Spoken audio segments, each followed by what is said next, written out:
Complete గా failure అయినారు. రేవంత్ రెడ్డి గారే ఒప్పుకున్నారు. ఇప్పటికి 14 months అవుతుంది.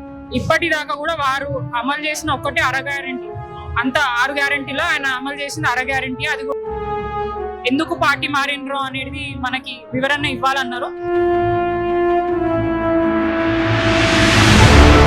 అది చెప్పుకోలేక వాళ్ళు టైం పాస్ చేస్తూ డేస్ గడుపుతున్నారు. అభిప్రాయం ఏంటంటే కంప్లీట్ గా ఫెయిల్యూర్ అయినారు. అడ్మినిస్ట్రేషన్ చేయడానికి అవ్వట్లేదు వాళ్ళకి. సో నేను చెప్పడం కంటే నిన్ననే ముఖ్యమంత్రి రేవంత్ రెడ్డి గారు అన్నారు, ఇక్కడ ఉన్న ఐఏఎస్ ఆఫీసర్లు కానివ్వండి అడ్మినిస్ట్రేషన్ సరిగా పనిచేయట్లేదని. సో సొంత పార్టీకి సంబంధించిన నాయకులే అడ్మినిస్ట్రేషనే సరిగా పనిచేయని పరిస్థితి ఉంది కాబట్టి రేవంత్ రెడ్డి గారే ఒప్పుకున్నారు. అదే కరప్షన్ రేటు పెరిగిపోతుంది, క్రైమ్ రేటు పెరిగిపోతుంది, రాష్ట్రంలో ప్రజలకు ఎటువంటి డెవలప్మెంట్ లేకుండా అయిపోతుంది. అదంతా కూడా ప్రజలు గమనిస్తున్నారు. సో రాష్ట్రంలో వాళ్ళ అడ్మినిస్ట్రేషన్ కంప్లీట్ గా 100% ఫెయిల్యూర్ అయిందని మేము చెప్పొచ్చు. నేనే కాదు, ఆయననే ఒప్పుకున్నాడు సొంతంగా మీడియా ముఖంగా చాలా వేదికలలో ఒప్పుకోవడం జరిగింది. కేవలం వాళ్ళ ఇల్లు వాళ్ళ తమ్ముళ్ళ ఇల్లు సదురుకోవడానికి ఆయనకు టైం సరిపోయింది తప్ప తెలంగాణ ప్రజల బాగు గురించి ఆలోచించే టైము, మంచి గురించి ఆలోచించే టైం మాత్రం రేవంత్ రెడ్డి గారికి లేదు. ఫస్ట్ ఆఫ్ ఆల్ ఎలక్షన్స్ టైంలో మహిళలని నిరుద్యోగ ఎంప్లాయీస్ ని అందరినీ ఉద్దేశించి ఎన్నో హామీలు చేసిండ్రు.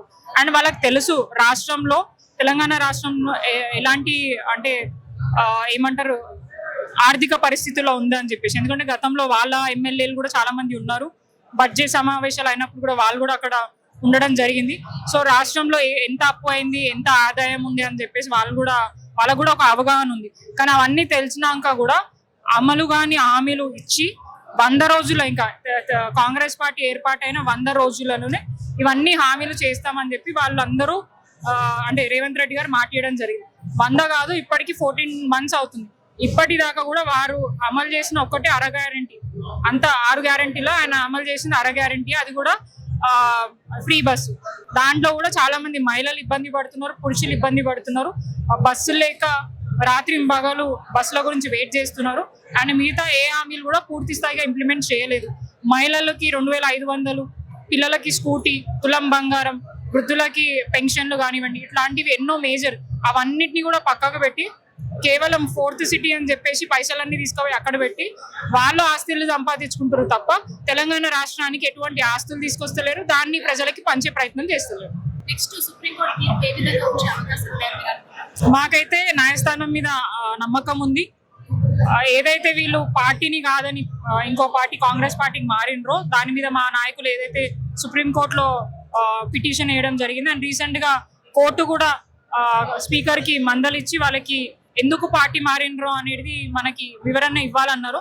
అది చెప్పుకోలేక వాళ్ళు టైం పాస్ చేస్తూ అంటే డేస్ గడుపుతున్నారు. ఖచ్చితంగా మాకు అనుకూలంగానే బై ఎలక్షన్స్ వస్తాయి. అండ్ ఆ బై ఎలక్షన్స్ లో ఖచ్చితంగా బీఆర్ఎస్ పార్టీ సత్తా ఏందో మేము నిరూపించుకోవడానికి సిద్ధంగా ఉన్నాం. ఆయన ఆల్రెడీ యాక్టివ్ గానే ఉన్నారు. అక్కడ వారి ఫామ్ హౌస్ లో కూర్చున్నా కూడా ప్రజలకి ఏం చేయాలి, ఏం చేస్తే బాగుంటుంది అనేది వారు నిరంతరం దిశానిర్దేశం చేస్తూ మమ్మల్ని అందరినీ కూడా ముందు పెట్టి యాక్టివ్ గా ప్రజలలో ఉండేటట్టు చేస్తా ఉన్నారు. అండ్ డైరెక్ట్ గా వారే రావాలంటే నాకు తెలిసి ఇప్పుడు February 20 తర్వాత మీటింగ్స్ ఉన్నాయి.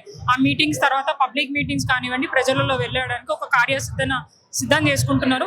వారి స్ట్రాటజీ ప్రకారం వారు ముందుకెళ్ళడానికి, వారితో పాటు మేమందరం కూడా ముందుకెళ్ళడానికి సిద్ధంగా ఉన్నాం.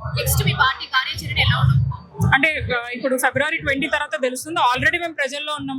మాకు ఎటువంటి స్ట్రాటజీ అవసరం లేదు. వాళ్ళు చేసే తప్పులన్నీ కూడా మాకు ప్లస్ అవుతున్నాయి. ఫస్ట్ ఆఫ్ ఆల్ వాళ్ళ అడ్మినిస్ట్రేషన్ సరిగా చేస్తే మాకు ఇంత అవకాశం ఉండకపోతుండే. అండ్ అది వాళ్ళు సెట్ చేసుకుంటే కొత్త గొప్ప ప్రజలకు మేలు అవుతుంది.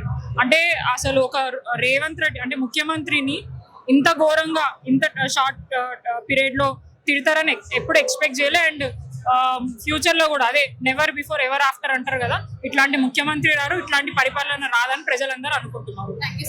Thank you.